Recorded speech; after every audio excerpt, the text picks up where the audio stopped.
On February 7th, I went to the West District of Wuhan Union Hospital. From the second floor to the 15th, this building has been converted into a Level 3 protection quarantine ward for treating seriously ill coronavirus patients.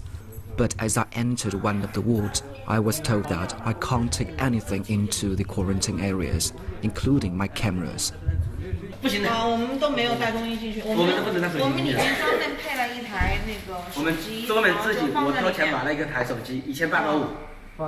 我自己买了个新手机放在里面，那个手机是永远都不会拿出来的。除了这个疫情结束了以后，到时候我们把它裱起来，把它留作纪念。Jin said that whatever goes inside needs to stay inside. The doctors and nurses here have to wear 2 layers of protective suits, hand gloves, shoe covers, face masks, and goggles before entering the special ward. 我的脸都破了。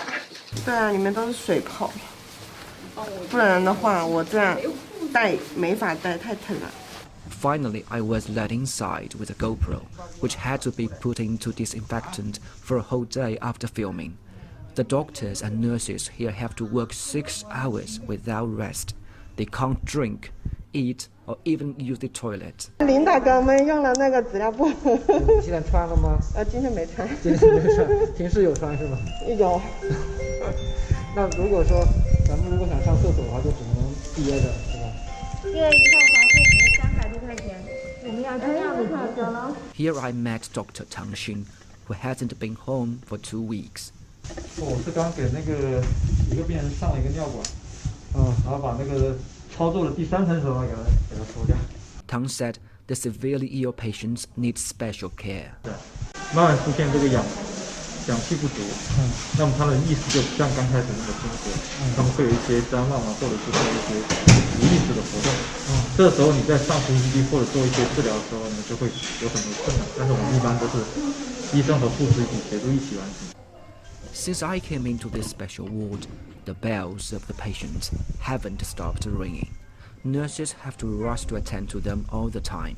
Changing diapers for the patients is part of Nurse Zhu Peipei's job. 我们好多护士上了6个小时班出去之后自己吸氧，自己在吸氧。吸氧的。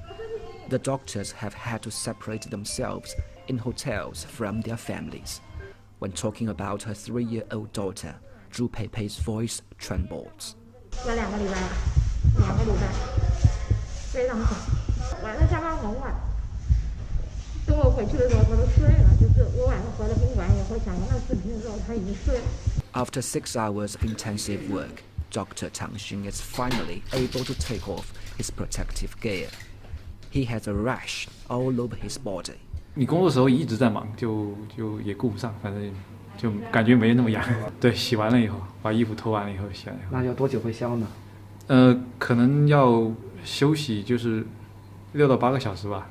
Medical workers in Wuhan are facing mounting pressure, but Tang believes the future is bright.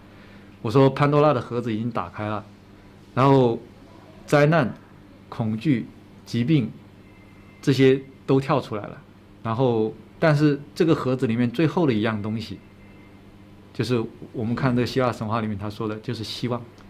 只要希望还在，那么之前的所有这些都不会是什么问题。